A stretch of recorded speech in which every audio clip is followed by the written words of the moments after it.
ಸದ್ದಿರದೆ ಪಸುರೊಡೆದ ಮಲೆನಾಡ ಬನಗಳಲ್ಲಿ ಮೊರೆಬ ತೊರೆಯಡಿಯಲ್ಲಿ ಗುಡಿಸಲೊಂದಿರಲಿ.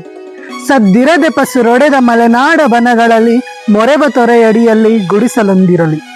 ಅಲ್ಲಿಗಿಳಿ ಗೊರವಂಕ ಕೋಗಿಲೆಗಳಿಂಚರವು ಕಲೆಯು ತಲೆಯಲೆಯಾಗಿ ತೇಲಿ ಬರುತ್ತಿರಲಿ.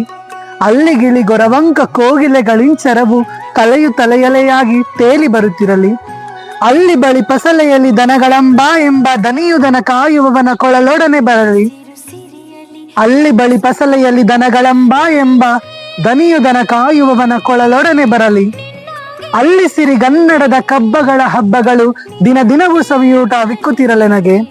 ಅಲ್ಲಿ ಸಿರಿಗನ್ನಡದ ಕಬ್ಬಗಳ ಹಬ್ಬಗಳು ದಿನ ದಿನವೂ ಸವಿಯೂಟ ವಿಕ್ಕುತ್ತಿರಲೆನಗೆ. ದಿನ ದಿನವೂ ಸವಿಯೂಟ ವಿಕ್ಕುತ್ತಿರಲೆನಗೆ. ಆಹಾ, ಎಷ್ಟು ಸುಂದರವಾಗಿ ವರ್ಣಿಸಿದರಲ್ವಾ ನಮ್ಮ ರಸಋಷಿ ಕುವೆಂಪು ಅವರು ಮಲ್ನಾಡ್ ಬಗ್ಗೆ. ಇದೊಂದು ಕವನ ಸಾಕು ಮಲ್ನಾಡಿನ ಚಿತ್ರಣನ ನಮ್ಮ ಕಣ್ಮುಂದೆ ತಂದು ನಿಲ್ಸೋದಕ್ಕೆ. ಮಲ್ನಾಡೇ ಹಾಗೆ ಸಾಹಿತ್ಯ ಪ್ರೇಮಿಗಳಿಗೆ ಒಂಥರ ಪತ್ರೊಡೆ ತಿಂದ ಹಾಗೆ. ಯಾಕಂದ್ರೆ ಮಲ್ನಾಡ್ನ ವರ್ಣಿಸೋದಕ್ಕೆ ಇದೊಂದು ಕಥಾವಸ್ತು ಸಾಕಲ್ವಾ. ಈ ಕುವೆಂಪು ಅವರ ವರ್ಣನ ಶೈಲಿ, ಕಲ್ಪನಾ ಶೈಲಿನೇ ಆಗಿರುತ್ತೆ. ಇವರು ಒಂದ್ಸಲ ಸಿಬ್ಬಲ್ಲು ಗುಡ್ಡ ಅನ್ನೋ ಒಂದು ಮರಳು ಗುಡ್ಡದ ಕೆಳಗಡೆ ಕೂತ್ಕೊಂಡು ಪ್ರಕೃತಿ ಸೌಂದರ್ಯನ ಸವಿಬೇಕಾದ್ರೆ ಇವ್ರ ಮನ್ಸಲ್ಲಿ ಒಂದು ಪ್ರಶ್ನೆ ಮೂಡುತ್ತೆ. ದೇವ್ರು ನಿಜವಾಗ್ಲೂ ಇದ್ದಾನ? ಈ ದೇವಿಗೂ ಪ್ರಕೃತಿಗೂ ಏನ್ ಸಂಬಂಧ ಅನ್ನೋ ಒಂದು ಪ್ರಶ್ನೆ. ಆಗ ಆಕಾಶದಲ್ಲಿ ಒಂದು ಉತ್ತರ ಮೂಡುತ್ತೆ. ಯಾವ ತರ ಗೊತ್ತಾ? ಬಿಳಿಯ ಆಕಾಶದ ಮೋಡಗಳ ಮಧ್ಯ ಬೆಳ್ಳಕ್ಕಿ ಸಾಲುಗಳು ಹೋಗ್ತಾ ಇರುತ್ತೆ. ಆಗ ಕುವೆಂಪು ಅವ್ರ ಕಣ್ಣಿಗೆ ಏನಂತ ಕಾಣಿಸುತ್ತೆ ಅಂತಂದ್ರೆ, ಈ ಪ್ರಕೃತಿಯ ರೂಪ ರಚನೆಯ ಕೌಶಲ್ಯದ ಹಿಂದೆ ನಾನಿದ್ದೀನಿ ಅನ್ನೋ ತರ ದೇವರು ಸಿಗ್ನೇಚರ್ ಅಂದ್ರೆ ಸಹೀನ ಮಾಡಿದಾನೆ. ದೇವರು ರುಜು ಮಾಡಿದನು, ರಸ ಋಷಿಯಾಗಿ ಕವಿಯಾದ ನೋಡಿದನು. ರವಿ ಕಾಣದನ್ನ ಕವಿ ಕಂಡ ಅಂತ ಹೇಳೋದು ಇದಕ್ಕೆ ಇರ್ಬೋದೇನೋ. ಯಾಕಂದ್ರೆ ಅಷ್ಟು ಸುಂದರವಾಗಿ ಕುವೆಂಪು ಅವ್ರ ಮನಸ್ಸಲ್ಲಿ ಮೂಡುತ್ತೆ, ಆ ಬೆಳ್ಳಕ್ಕಿ ಹೋಗ್ತಾ ಇರೋ ಸಾಲು ದೇವರು ರುಜು ಮಾಡಿರೋ ತರ ಇದೆ ಅಂತ.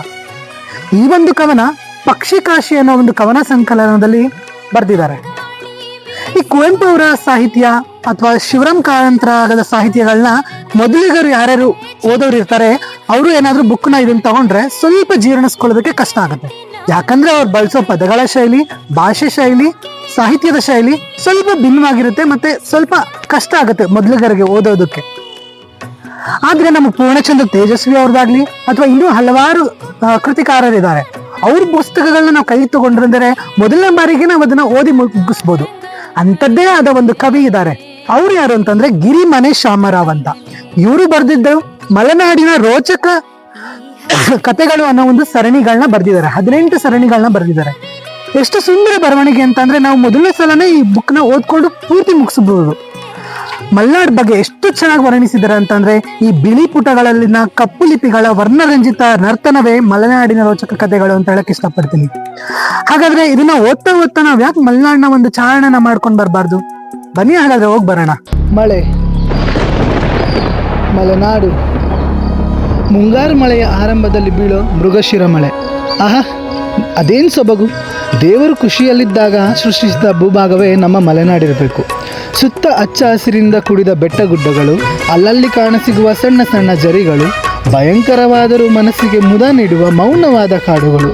ಕರ್ನಾಟಕದಲ್ಲಿ ಕಂಡುಬರುವ ಪಶ್ಚಿಮ ಘಟ್ಟಗಳು ಇರುವ ಪ್ರದೇಶವನ್ನು ಮಲೆನಾಡಂತ ಕರೀತಾರೆ. ಈ ಮಲೆನಾಡಲ್ಲಿ ಎಷ್ಟು ಚೆಲುವು, ನಲಿವು, ಸಂತಸಗಳಿವೆಯೋ ಅಷ್ಟೇ ನೋವು, ಬಡತನ, ಅಜ್ಞಾತ, ಪ್ರಕೃತಿ ವಿಕೋಪಗಳು ಇವೆ.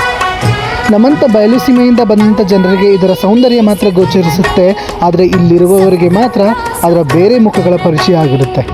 ಈ ಪ್ರಕೃತಿ ಸೌಂದರ್ಯಕ್ಕೆ ಮರಳಾಗಿ ಆಹಾ, ಎಂಥ ಸುಂದರ ಜಾಗ, ಎಷ್ಟು ಶುದ್ಧವಾದ ಗಾಳಿ, ಸಿಟಿದೆಲ್ಲ ಬರೀ ವಿಷಗಾಳಿ, ಇಲ್ಲೇ ವಾಸ ಮಾಡೋ ಹಾಗಿದ್ರೆ ಹೆಂಗೆ ಅಂತೆಲ್ಲ ಖುಷಿ ಪಡೋರು ಮಳೆಗಾಲ ಬಂದಾಗ ಮಾತ್ರ ಜಿಗ್ನೆ ಕೈಲಿ ಕಚ್ಚಿಸ್ಕೊಂಡು ಸದ್ದಿಲ್ದಂಗೆ ಬೆಳಗಾಗೋದ್ರೊಳಗೆ ಜಾಗ ಖಾಲಿ ಮಾಡಿರ್ತಾರೆ. ಮತ್ತು ಯಾವಾಗಲೂ ಈ ಸಮಯದಲ್ಲಿ ಈ ಕಡೆ ಸುಳಿಯುವ ಸಾಹಸನೇ ಕೂಡ ಮಾಡೋದಿಲ್ಲ. ಇಂತಹ ರೋಚಕ ಸಂಗತಿಗಳನ್ನು ಗಿರಿಮನೆ ಶಾಮರಾವ್ ಎನ್ನುವ ಲೇಖಕರು ಮಲೆನಾಡಿನ ರೋಚಕ ಕಥೆಗಳು ಎಂಬ ಪುಸ್ತಕದಲ್ಲಿ ಸುಂದರವಾಗಿ ತಮ್ಮ ಅನುಭವಗಳನ್ನ ಬರೆದಿದ್ದಾರೆ. ಮಲೆನಾಡಿನ ಅನುಭವ ಪಡಿಬೇಕನ್ನೋರು ಮಲೆನಾಡಿಗೆ ಹೋಗಬೇಕು ಅಂತೇನಿಲ್ಲ. ಈ ಬಿಳಿ ಪುಟಗಳಲ್ಲಿನ ಕಪ್ಪು ಲಿಪಿಗಳಲ್ಲಿರುವ ವರ್ಣರಂಜಿತ ಸಂಗತಿಗಳನ್ನು ಓದಿದ್ರೆ ಸಾಕು, ಮಲೆನಾಡಿನಲ್ಲೇ ಇರುವಂತೆ ಅನುಭವ ಸಿಗುತ್ತೆ.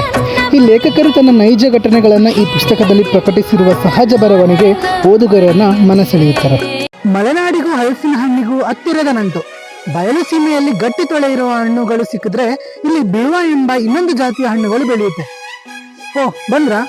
ಹೇಗಿತ್ತು ಮಲೆನಾಡಿನ ಚಾರಣ? ಈ ಬುಕ್ಕಿನ ಬಗ್ಗೆ ವಿಮರ್ಶೆ ಮಾಡೋದಕ್ಕೆ ಇಲ್ಲಿ ಏನೂ ಇಲ್ಲ. ಆದ್ರೆ ಮಲೆನಾಡಿನ ಚಿತ್ರಣನ ನಮ್ಮ ಕಣ್ಮುಂದೆ ಅಂತೂ ಖಂಡಿತ ತಗೊಂಡ್ ಬರುತ್ತೆ. ಹಾಗಾದ್ರೆ ನೀವು ಒಂದ್ಸಲ ಓದಿ, ಒಂದೇ ದಿನದಲ್ಲಿ ಓದಿ ಮುಗಿಸ್ಬೋದು.